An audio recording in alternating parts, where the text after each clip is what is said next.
여러분 안녕하십니까? 좋은 아침입니다. 오늘은 관점이 바뀌면 관계가 바뀐다라는 제목으로 함께 아침을 시작하고자 합니다. 여러분은 운전 중에 난폭 운전을 경험한 적 있으신가요? 깜빡이도 켜지 않고 갑자기 빠른 속도로 위협을 하면서 운전하는 분들을 우리가 종종 만날 수가 있을 텐데요. 여러분들은 그럴 때 어떻게 반응하시나요? 여러분의 불편한 마음을 표출하기 위해서 크랙션을 크게 울리거나 하이빔을 쏘거나 이렇게 반응하시나요?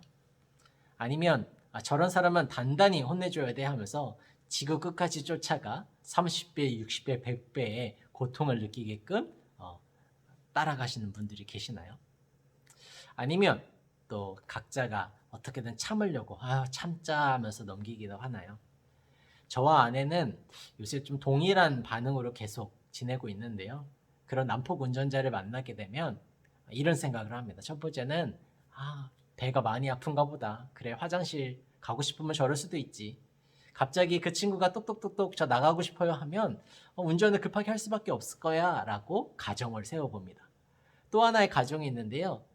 두 번째 가정은 가족 중에 누가 아픈가? 뭐 자녀나 아니면 부모님이 아픈가? 급할 수 있지. 그렇게 급하면 운전이 난폭해질 수밖에 없어. 이렇게 생각도 해봅니다. 왜 이렇게 한번 가정을 해보는 걸까요? 그렇게 생각해 보니까 어느 순간 상대방에 대한 안 좋은 감정들, 화남, 분노 이런 것들이 조금씩 사그러들더라고요. 그래서 저를 위한 급약 처방으로 내가 모르는 저 사람만의 속사정이 있다. 되게 위급한 상황이다. 이렇게 생각을 하고 문제를 넘기기도 합니다. 우리가 겪는 모든 문제가 마찬가지 아닐까요? 그 난폭 운전뿐만 아니라 우리가 관계 속에서 맺는 다툼이나 불편한 관계에도 상대방을 몰라서 이해하지 못해서 발생하는 경우가 많이 있지 않나요? 상대방이 나의 감정을 알아주지 못해서 나의 사정을 알아주지 못해서 그 화남과 분노가 점점점 쌓여가다가 결국에는 대화도 안 하고 다툼으로 더 확산되는 것을 우리가 경험할 수 있습니다. 그런 경험이 있을 때 우리도 어떻게 되나요?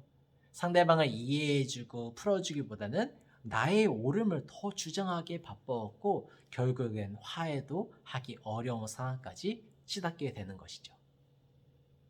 그럴 때 우리가 상대방을 조금이라도 이해하면 관계가 풀리지 않았을까요? 저는 그 상대방을 이해하는 첫걸음으로써 오늘 관점을 한번 바꿔볼 수 있는 시간을 가졌으면 좋겠습니다.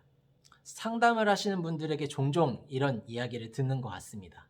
내담자가 너무 힘들어서 죽고 싶습니다. 더 이상 살 수가 없어요. 이렇게 분노와 화를 표출할 때 상담자들은 그게 이렇게 들린다는 거예요. 살고 싶습니다. 제발 살려주세요. 나 이만큼 힘들고 어려우니까 제발 나를 그곳에서 건져주세요 라고 들린다라는 거죠. 이처럼 관점 하나 바꾼다면 우리가 상대방이 말하는 이야기나 아니면 그 모든 감정들을 더 우리가 잘 이해함으로써 불편한 관계를 해결해 나갈 수 있다고 생각됩니다. 그럼 우리는 어떤 마음과 어떤 생각을 품어야지 상대방을 이해할 수 있는 눈이 열릴 수 있는 걸까요? 말씀을 묵상하다가 저는 인물 두 명이 생각이 났는데요. 첫 번째는 돌에 맞아서 죽기 전 상황이지만 상대방을 위해서 기도하는 스테반 집사님의 이야기가 생각이 났습니다. 스테반 집사는 이렇게 얘기했습니다. 무릎을 꿇고 크게 불러 이르되 주여 이 죄를 그들에게 돌리지 마옵소서 이 말을 하고 자니라. 어떤 상황이죠? 자기가 죽기 전의 상황이지만 이 모든 죄를 돌리지 말아달라고 합니다. 저였으면 화내고 짜증내고 저주하고 이렇게 죽었을지도 몰라요. 하지만 상대방을 오히려 더 이해하고 그를 위해서 기도했다라는 거죠. 이 모습을 보이신 오리지널 버전이 있죠. 바로 예수님이십니다. 예수님께서는 십자가에 못 박혀 돌아가시는 상황 속에서도 우리를 위해서 이렇게 기도하시고 외치셨습니다. 이에 예수께서 이르시되 아버지 저들을 사하여 주옵소서 자기들이 하는 것을 알지 못하나이다 하시더라. 어떤 상황이죠?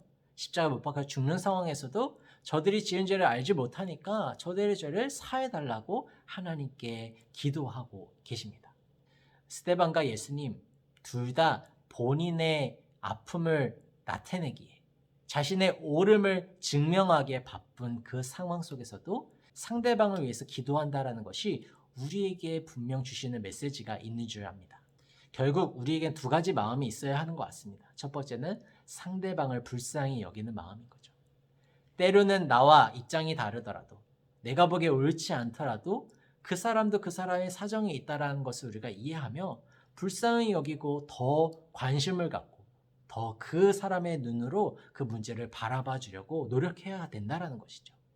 두 번째는 또 무엇일까요? 바로 하나님이 이 모든 상황을 아시기 때문에 하나님께 맡기는 믿음이 필요한 것 같습니다. 내가 억울하고 내가 화가 나는 상황일지라도 하나님은 이 모든 상황을 아시기 때문에 그 하나님을 의지함으로써 우리가 때로는 나의 주장을 내려놓을 수도 있어야 된다는 것이죠. 결국 우리에게는 두 가지 관점이 필요한 것 같습니다. 첫 번째는 상대방의 눈으로 문제를 같이 바라봐주는 긍휼의 관점. 두 번째는 하나님이 이 모든 것을 아시고 하나님께서 평가하실 거라는 하나님의 관점 말이죠. 이렇게 작은 관점, 작은 행동 하나가 우리의 인생을 바꾼다라는 의미로서 어느 심리학자는 이렇게 얘기를 했습니다. 생각이 바뀌면 행동이 바뀌고, 행동이 바뀌면 습관이 바뀌고, 습관이 바뀌면 인격이 바뀌고, 인격이 바뀌면 운명까지도 바뀐다.